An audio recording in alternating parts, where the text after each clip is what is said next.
The red light is on, guys. Welcome to Fight Bananas here with Elle Dawson. And over here to my left, right? I know I'm pointing left, but you're on my right. We have Sean Woodson, the sniper, coming off a big win from UFC Tampa. How are you doing, Sean?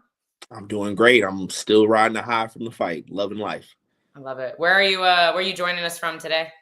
I am back at the crib in St. Louis, Missouri, home sweet home, and yeah, love to be. I'm glad to be back. I hate, as you probably know, you remember, I hate flying, so yeah, I'm just glad to be back. Grant hates the travel process too, man. It's tough. Yeah, I I still got used to it. Everybody says you're gonna get used to it over time. I hate every single time I step on a plane. it's the discomfort for me. It's like I feel so like my back is sore already, and then you put me in an airplane chair, and it's just gonna get worse and The worse. math still ain't mathing to me. It don't add up. A big metal box floating through the sky just don't seem right to me still. But for you, it's the anxiety of just what is gonna happen. Oh my God, yeah, the anxiety of like any minute we're gonna go down. Yeah, like I'd be terrified. Have you fought overseas? No, thank the Lord, Will no. you are you willing to fight overseas? Now I am, yeah. Like now I am, just because I just don't want to pass up on any opportunities that may come. But early on, I was adamant about please keep me here in the States. I think my longest flight so far has been like 4 hours, and that was terrible. So like these guys that are doing like 10, 12 hour flights, I can't even imagine. Yeah, I mean, now flying to Vegas for us from Florida, it's about twice as far as it was from Missouri. So How many hours is that? we usually don't fly direct, so it's usually like 3 to 4 hour flights, like Ooh, somewhere in there. oh my God, yeah. So Vegas is a sweet one for me still. It's only like an hour and a half, 2 hours. So yeah, I Yeah, it's not love too bad from if you fly direct, I think, from Missouri. yeah, I love it. That's Vegas is sweet. I love when Grant fights in Vegas. We have the PI. We know where everything is. It's still his favorite place to fight, and it's my favorite place for him to fight. 100%. Hands down. Hands down. Yeah, like now I think I've been to Vegas like 5 times now. Yeah, that's like that's like my second home. I love it there. Oh yeah, it's nice when you have the routine. Did you do most of your camp in St. Louis this time? Did you? I know sometimes you travel a little bit for training, but are you based just in St. Louis now? Oh, since back when I was training at Glory with you guys, I Right. have traveled since. It's all my camp been 100% here in St. Louis. Yeah, at the crib. Yeah, all of them. I know you're a bit of a homebody. Like, it's a nice change just to not go anywhere now. Yeah, I was gonna say not a bit of a homebody. I'm a lot of a homebody. Yeah, I love, yeah, I just love yeah, staying here at the crib and yeah, just making it happen from here. Yeah, absolutely. I know. I totally feel that. Once you have like a routine and a spot that you love, Yeah. it's we were chatting off air a little bit before all of the rest of you joined us, but you said you trained with Jacoby, kind of like walk back in the day, kind of walk me through like the process of where you ended up, because I know you did travel for a while for training. How Yeah. did you get to where you are now? Like, what's the full story? Yeah, me and Jacoby, it's so cool. I think this might be like the third card we fought on together.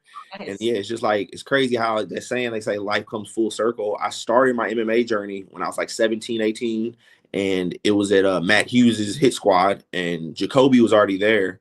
And he was in the UFC at the time when I was just a young buck, just getting my nose wet in the game of MMA. And yeah, he was already in the UFC at the time, and that was his first UFC stint. And to yeah, like to see him like be in the UFC and then be out of the UFC and go and kill it over in Glory Kickboxing, and then get back in the UFC when I just arrived to the UFC, and now we're both in the UFC fighting on cards together, getting knockouts together, picking up wins. It's beautiful. Yeah, I love it. What a card too. Like, what a card to close out the year.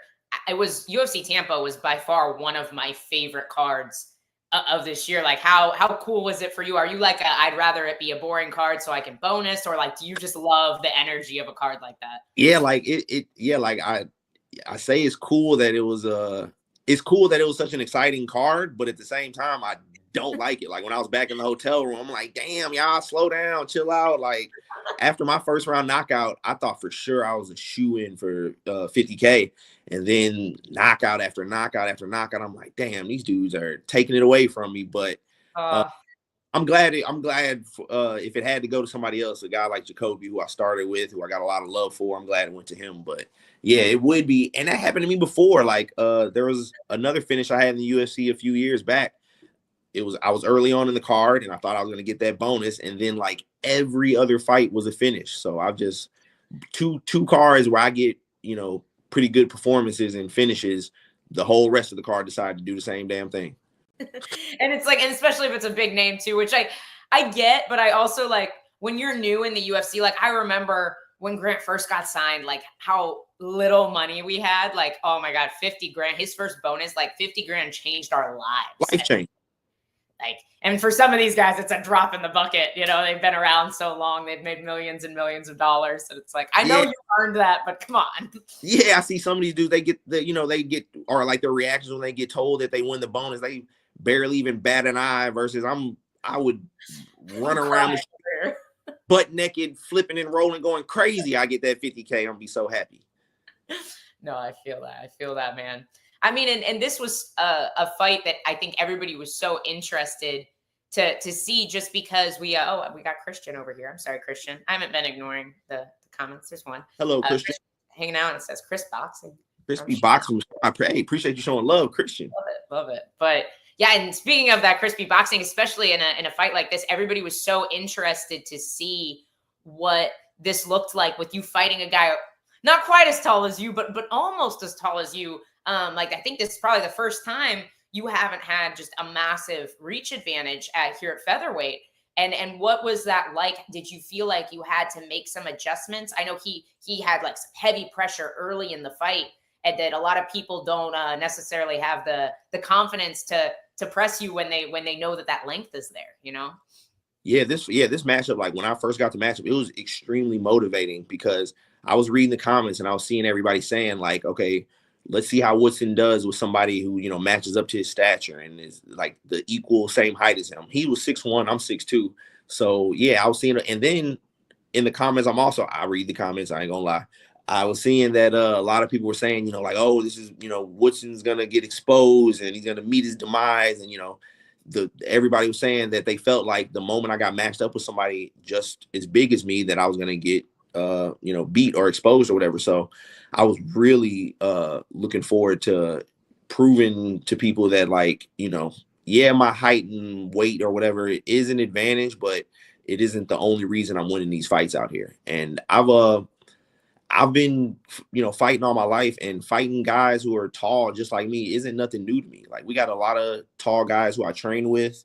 And so, yeah, it wasn't anything foreign to me. And I was excited to get in there and mix it up with this dude. And like you said, he was really pressure heavy, real, like, he comes with it and brings it. And knowing that, I knew he was going to give me what I wanted. And I knew that I was going to be able to really show off my striking. A lot of guys I get matched up with, I know they're coming in to take me down. But in Padilla, I knew he was a dude that was coming to throw down, and we were going to have a shootout. And yeah, I was excited to do that.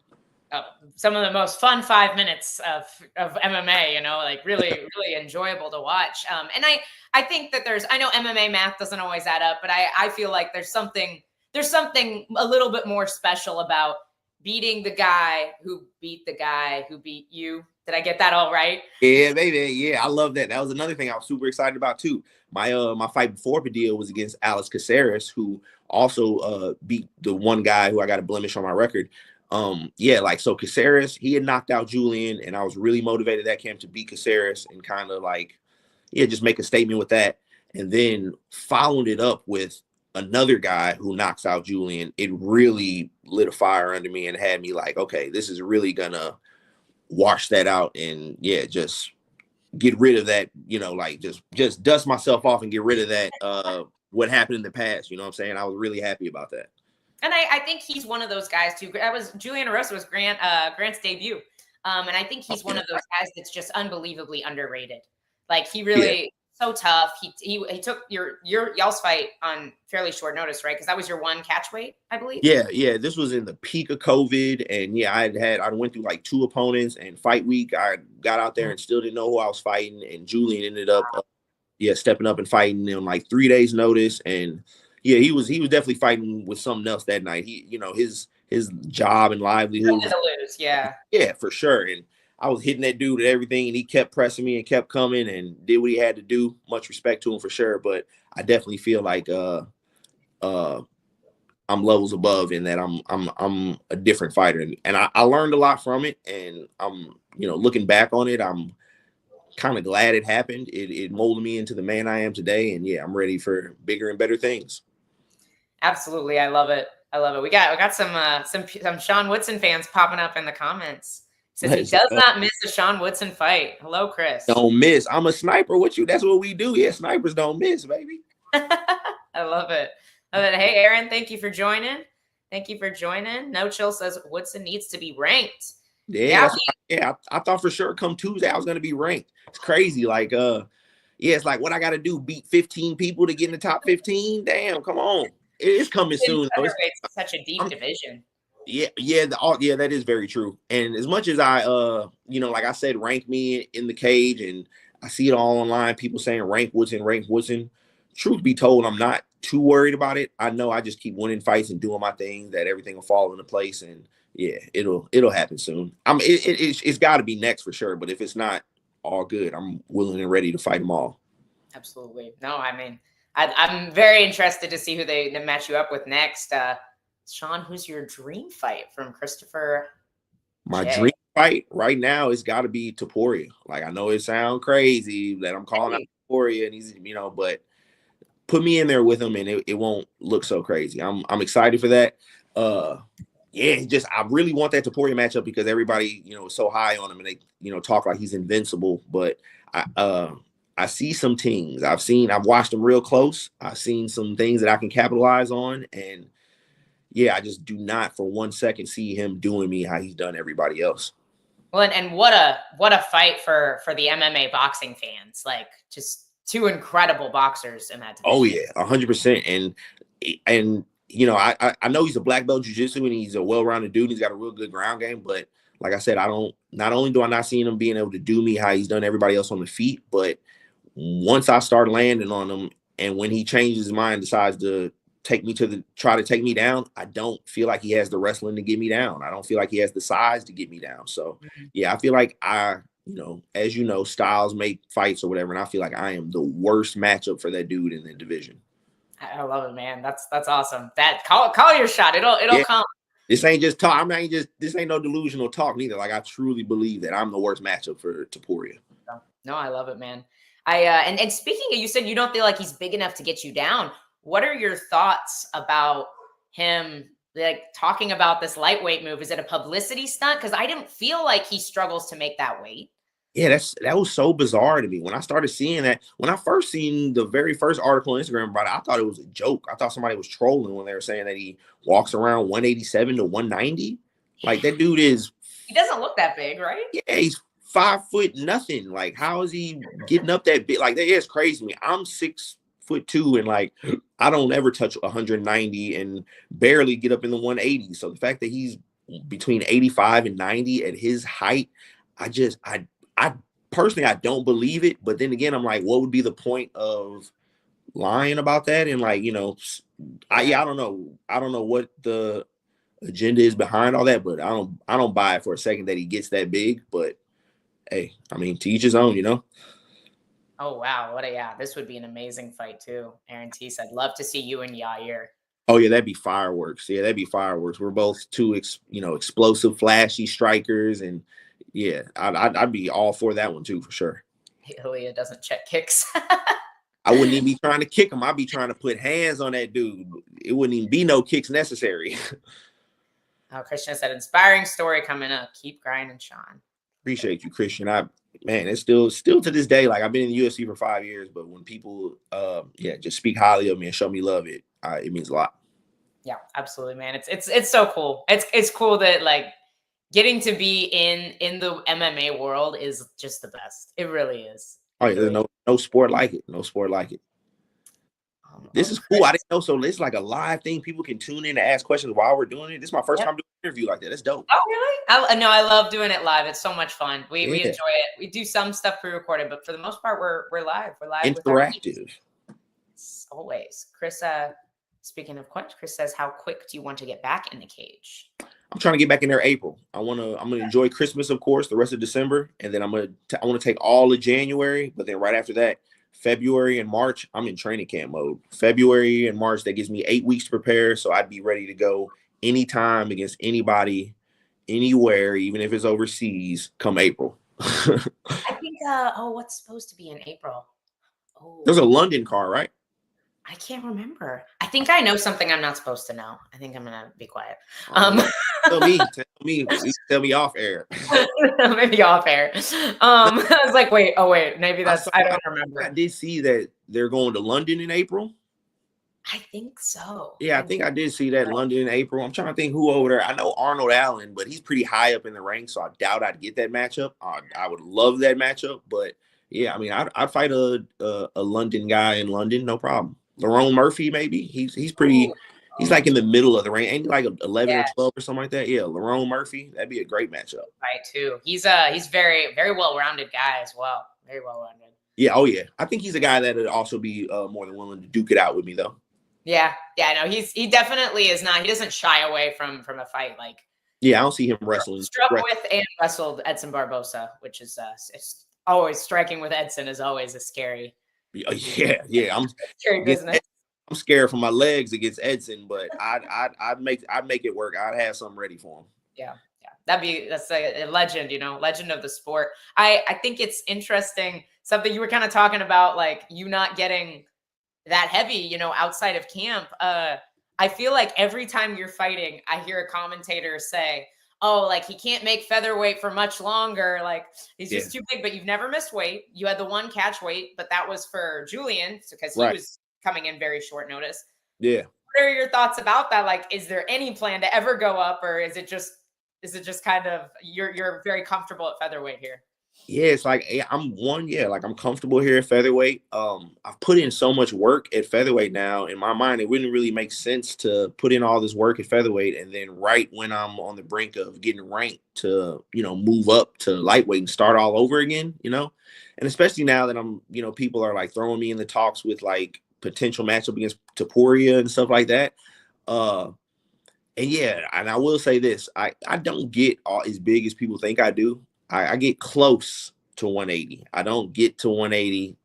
Yeah, I don't get to 180. But if I've never missed weight, and if I can make the weight 6'2", 145 and never miss, ain't nobody got no excuse to be out here missing weight, especially by 3, 4, 5 pounds. Like that stuff is ridiculous to me. But yeah, I see the comments all the time. People are always saying, like, how does this dude make 145? And I think pretty much every interview I do, they ask me, what do you walk around outside of camp? What do you walk around outside of camp? I'm about to stop answering that question because it's like, if you don't know by now, I don't know where you've been at. But yeah, I make featherweight easier than people think. It's there's a science behind it. Like I need enough time to work with. That's the one and only thing I will say about featherweight is I'm not able to jump on these short notice opportunities. I need at least 8 weeks to make the weight. There's been times where, my manager has hit me up with fights on, like 4 weeks notice and, like even 5 weeks notice is pretty rough, So yeah, as long as I got 8 to 9 weeks notice, I'm good to go. Yeah, that's the sweet spot for you. Yeah, eight weeks and I'm good to go. No questions asked. You won't hear nothing from me. Let's get it. Is like 3 fights a year a little bit much for you? Is that kind of like doesn't give you the time in between, or? I'd say 3 is the limit. I would say like I don't think I could push it anymore. Like I can't be like one of these Kevin Holland guys getting 4 or 5 fights in a year as much as I'd love to. Now in a couple years. That might come if I ever make that move to 55. That would be the main motivating factor behind me going up to 55 is wanting to be more active and be able to, fight at the drop of a dime on 2-3 weeks notice and stuff like that. But for the time being, I'm comfortable here at 45 and yeah, I'm looking to take over the division. Which division do you think is the tougher, deeper division between 45 and 55? Both very deep divisions, but yeah, I'm trying to think. I feel like they're both equal. As I'm sitting there right now thinking about it, they're both equally as tough. Like I'd have to really think about that. They're both equally as tough, I'd say. But I mean, I'll be completely honest and transparent. I feel like the better, more clear path to the title for me is at 45. Yeah. Like the styles, you think? Yeah. I feel like at 55, at 55, you got guys that, like me, are cutting a lot of weight and they're like some big dudes. Versus at 45, I feel like I'm one of the at 45, I know damn well I'm the biggest, but I'm one of the guys that cuts, a little more weight than most guys. But at 55, I know them dudes like Islam and Gamrot and like I know them dudes outside of camp are close to 200 pounds. Like I know Islam for sure. I've seen some where he's like 190, 200, and I've even seen. I remember Tony Ferguson back in the day. Not even back in the day, like up until like a few years ago, he was posting like he'd get up to 200, 205 out of camp. So I ain't trying to tussle with no 200 dude, Yeah, there's some big lightweights for sure, and some really high level grappling too at lightweight. Yeah, that's another thing. I feel like at lightweight is the top 15 is more grapple heavy, versus at 45. When you look at those matchups, there's a lot more strikers. Guys like Yair and Max Holloway, and Emmett. Josh Emmett. Yeah, that guy. Yeah, Josh Emmett and who Dan can wrestle but just never does. I love it. Yeah, that is true. Yeah, he has like a real wrestling heavy background. He got in UFC and knocked out a few guys and realized he had some power, and that's all he want to do is uncork them bombs on people. That'd be a great matchup too. I'd love to fight Josh Emmett. But yeah, 45. I feel like there's more strikers and more brawlers than really fun fights for you. Oh yeah, sure. Every fight in the top 15 at 45 is like a really fun matchup for me. No, that's awesome. The comments are popping up. We were gonna play a little game with the Fighter MMA Awards if we have time. I don't want to. Let's talk to the people. What they talk about. Let's talk to them. Let's just pop in. We have a question. You and Holloway stand-up fight would be phenomenal. Oh yeah, that's fight of the year written all over it. Like we're like, we will both point to the floor and throw down in the middle. I'm all for it.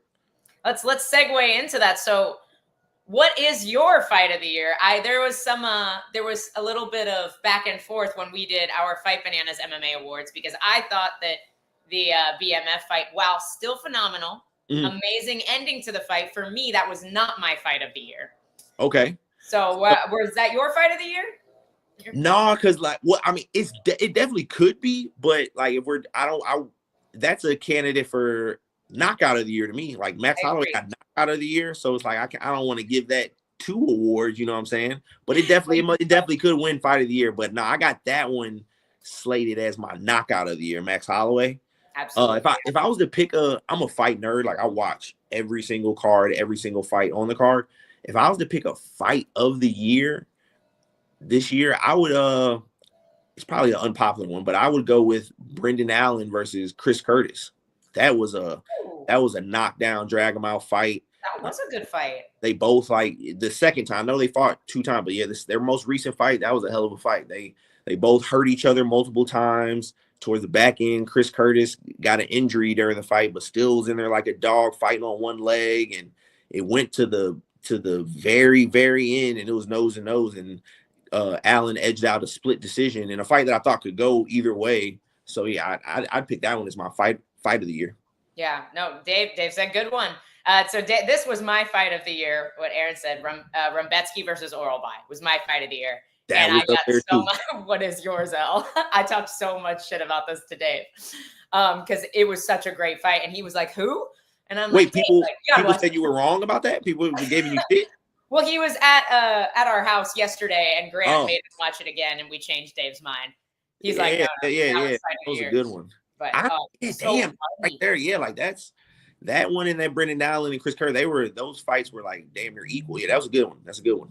Another one I kind of had forgotten about, which I guess the whole fight wasn't like this, but Jonathan Pierce and David Onama, who I know you've trained with before, they were like, at least at the end, they were like rock'em sock'em robots for quite some time. For sure, yeah. That fight had blips of, fight of the year in it. It's just, like the whole entire fight wasn't like that. But if they would have kept that pace the whole time, like they were getting after it at the end, then that would be a no-brainer, I'd say. That'd be a no. For sure. David Onama, his fights are always like that. Every fight he has is like crazy. knockdown, drag him out, nonstop action. Yeah, I'm for sure. just waiting for people to realize that you can't take his back. Oh yeah, dude. You can't keep him. Just stop trying. Dude can scramble like no other, no doubt. Yeah, It's super not effective. durable, can scramble like crazy. Oh, very, very exciting guy. Ooh, this is a good KO of the year. My KO of the year was also Max because just the moment was so iconic. But the double back fist by Shara Bullet. No, yeah, that is a good one too, because that's rare, and that's one of them things that you don't see too often. Yeah, the double back fist, but that Max Holloway pointing at the ground, so iconic, like at the buzzer like that, like that was crazy over a guy like that. The end of my parlay was the last piece of my parlay for UFC 300 was for that fight to go the distance, and I was so confident because they're both so tough. Like very rarely have been finished. Like incredibly tough. Max Holloway had never been dropped at that point. That was pre Ilia Topuria. Yeah. I was like, oh, this is for sure going the distance, and we were right there. We were so close. Yeah, I ain't I'm gonna so lie. happy to sacrifice my parlay. I would have been scared to death that whole time. If I would have picked that fight to go the distance, they would have. Yeah, that was you rolled the dice on that one for sure. I was so confident too, and we were right there. I was like, yeah, it's the luck. But I would have sacrificing the parlay for one of the most iconic MMA moments in history. I'm happy to do. What were you off by? Like one? It was like 1 second, 2 seconds. Yeah, like literally like the last 5 seconds. All in all, it was a smart pick, but yeah. Yeah, no, I'm with you, Christian. Christian said people won't remember some of the prelim fights of the year that are so good. Yep, they don't get the love that they deserve. Yeah, that always happens. Yeah. Shara KO Cooler. Oh yeah, he was practicing it. Yeah, because what like a that weird finish. Remember Masvidal Ben Askren when he hit him with that knee? They leaked that footage of him practicing it like at the PI the day before. Yeah, that was so dope. Yeah, when you got receipts of you like practicing and setting that up, it do add a little extra to the knockout. Well, we've almost been going for a half hour. I appreciate your time. But let's knock out a few more of these superlatives, and I'll let you go. Like we did KO of the year, we did fight of the year. Did you have a male and female fighter of the year? Yeah, so male fighter of the year, I got to give it up to Pereira. Like that dude. Yeah, and all his 3 fights this year were like on big, huge cards. A lot of eyes on them, a lot of pressure. They were all title fights, I believe. Yeah. And Pereira for fighter of the year, I feel like is a no-brainer. Topuria is up there just off the strength of him beating Max and Volk the way he did, and those guys are legends, and nobody's done them like that. Topuria close runner-up, but Pereira for male fighter of the year for sure. He's a stud. I'm with you, man. Absolutely. Dave said we need more Woodson on Fight Bananas. Definitely. Come on, whenever. Yeah, I'm all for it. Let's do it. What was the other one though? I can't remember. Female fighter of the year? Female fighter. Okay, yeah, female fighter of the year. I'd have to go with that. I don't know how to say her last name, but it's Dakota Ditcheva. Ditcheva. That's one of my best friends. That's my girl. Yeah. Say it again. How's the last name? Ditcheva. Yeah, that girl. Yeah, she's female fighter of the year for sure. She's on a tear. I think she's you could even say breakout fighter of the year. Yeah, I think she's pound for pound one of the best women, one of the best female fighters, and yeah, I'm excited to see what she continues to do. Yeah, I think we all would love to see what she could do in the UFC because that's what I was gonna say next. Everybody outside the UFC for sure, and she's super young. Isn't she? Is she like 25? 26, I think. 25. That girl's got a bright future. She's fresh. She has clean striking, and I'm excited about her future for sure. We have Dave has no biases. Clearly, we love Jillian Robertson here. She's our girl. She she's badass too. Yeah, I fought on a couple cards with her. Yeah, I fought on a couple cards with her. Shared the locker room with her a couple times. Yeah, she's no joke. David and I were just at a karate combat with her yesterday. We love G. She's fantastic. Okay, yeah. Kayla Harrison as well. Oh no. We lost him. Give him 1 sec, see if he comes back. Oh, there we go. What happened? Okay. I don't know. We lost you for a second. I can't hear you no more either. Oh, all right. We got you. We got him back. My apologies. What is going on? That's a. Hold on. Live shows, it happens. Oh, I can fix this. Are we there? I can fix this. I'm We're here. sorry. You're I got a fine. phone call. You're fine. Is there a way I can like not? I'm still like new to interviews. Is there a way I can like make it to where I don't get phone calls while I'm doing these things? Yeah, you can. Do you have an iPhone? Yeah. You can put do not disturb on. That's what I do. I'm about to do not disturb me right now. Leave me alone, people. Leave me alone. we can wrap up too. I appreciate your time. No, we're good. We're good. Oh yeah, we're good. If you got the time, I'm happy. Yeah, I got the time. I got the time. I love it. Yeah, we had Kayla Harrison a couple of times in the comments as well. She made her. Yeah, she was in my thoughts too for female fighter of the year, but she didn't. How many times did she fight this year? I think just twice. They okay. I think they plan to fight her. She would like to have fought more often, but I think with the division being a little tied up for a while with interim champ. Oh, that's right. She's out there. You train with Dakota and Kayla. Yeah. Well, I don't train with Kayla, but I watch her train. Yeah, you guys are on the same team. Oh yeah. Damn, yeah, you on the team with all the baddest chicks in the world. Yeah, that's dope. Such a great room. Like, and you know how hard it is to, especially like coming from the Midwest where there's just not as many female fighters. Like, right. It's so hard to find a big team of female fighters. We'd have like, I'd have one or two when we were living in Missouri, and now it's nuts. Yeah, you got a plethora of them now. Absolutely, yeah. We have like Karolina Kowalkiewicz trains there. Train with her a lot. We have a girl named Asia Cortez assigned to Bellator. It's really good. Obviously, Dakota.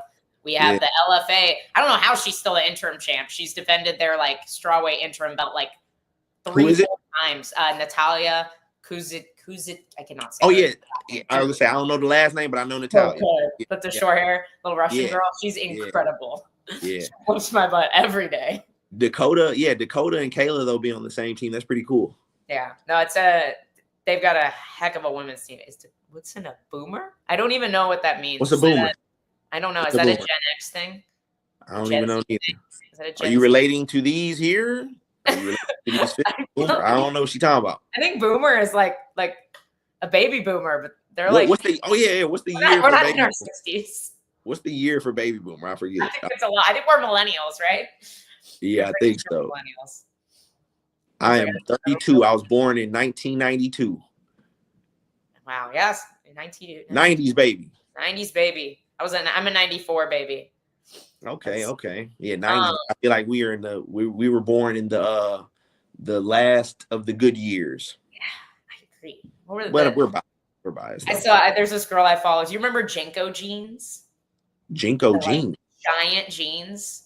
Oh, okay. Yeah. Like the massive pockets. She's like, how many things can I fit in the pockets of Jenko jeans? Ooh, we got a good question. All right, this will be the last question. I'm gonna let Woodson go. Shoot. Sean, what do you think about BKFC or at Bare Knuckle MMA at Gamebred? We have that as well now. Would you ever be down for that? I think the reach and boxing you'd have would kill those guys. Yeah, like the boxing I see in BKFC and all that, like, isn't too shabby. Like, like I feel like my skill wise, I'm leagues ahead of those guys. But these my poor little hands, they brittle, baby. Like, I'm scared of hurting them. Like, I feel like every card, guys are breaking their hands, and every fight. Yeah, like it's next level brutal, and it kind of like, in my opinion, it takes away from the sweet science of boxing. Like, you can't really let your hands go as you would normally, like if the rounds are short too, right? Like it's that's a good thing about it. Yeah, and like the way guys get cut up, and it's just they'd have to pay me a lot of money to do that. A lot of money. What about the bare knuckle MMA? Does that interest you more because you at least have some grappling? Maybe it's easier to snatch up a neck without gloves on. No, that doesn't interest you either. I want UFC and that's it. I'm trying to stay. Yeah, that's all I'm interested in is UFC. From a spectator standpoint, I'll watch it though. Yeah. Oh, it's great to watch. I enjoy. But I don't want to take part. That's fair. I'm with you. I don't want those problems. But thank you so much, Sean. Is there anybody you'd like to thank? Anything else you want to say? Let people know where to follow you. Follow me on Instagrams. That's the only social media platform I'm active on at all. Pretty active on there too. Trying to run my numbers up on there. I'm at 29.9. We are approaching 30K. So if y'all could get me to that 30K hump, I'd appreciate it. We're gonna do it. STL Sniper 314. But yeah, outside of that, just I mean, the same shout outs as always. My people here in St. Louis, everybody got love for me here. My gym, Woolsden, my strength and conditioning coach, Project Deliverance, PD. Yeah, my main man, Jordan Dowdy. You're familiar with him. You remember Jordan? Yeah, I remember Jordan. Dog, that's my brother from another. Yeah, he's a huge part of my whole shit. Yeah, Jordan, my dude Matt Owen, my jiu-jitsu guy Mop, Wolvesden, everybody. Yeah, shout out to everybody. Love it, man. My mama, I love my mama. My girlfriend, my long time, my high school sweetheart, my girlfriend I've been with, who supported me from day one. Everybody know her. If you follow me on Instagram, yeah, got love for everybody that love me. When's the wedding? Woo, shit. Hold on. I'm just playing. We figuring all that stuff out. It's like we pretty much married already. We pretty much married. We don't need no piece. Been together so long. Say so, yeah, but yeah, we married already. Ask me. Hey, that's awesome. That's awesome. Yes, the Midwest, absolutely. Us, the Midwesterners love us some. Sean, the Sniper Woodson. Guys, if you are not following the YouTube, go follow the YouTube. Fight Bananas on YouTube. Please subscribe. Help us grow our channel. If you follow the YouTube, Dave Van Auken himself will mail you a free UFC trading card. So go do it. Go subscribe. Subscribe on Facebook. Check out all the amazing clips from Karate Combat last night. They're all on the Facebook. So many knockouts. I think we actually had a quick question. If you want to do one more. It said, would Sean do Karate Combat one day? I mean, to be honest, like if I'm being real, I see myself UFC till I die, like ending my career there. So, yeah, retiring UFC for sure. But I mean, you'll catch me at Karate Combat in the stands, have a little drink in my hand, watching. For sure. I'll pull up and watch a show. But as far as me competing in it, I'm UFC from here on out. UFC till he dies. That's the word. Thank you guys so much for joining us. Thank you everybody in the comments. We appreciate y'all. Appreciate your time, Sean. Thank you. This is probably the funnest interview I've ever done. Thank you. Oh, heck yeah. We'll definitely have Woodson back on very soon. Anytime. Tune in, guys. We are taking this Tuesday off, next Tuesday off, but the Sunday Morning Brew will still be on live with myself and the lovely Maddie Levine. So make sure you guys tune in on Sunday morning at 10 a.m. Eastern. Peace out. Subscribe.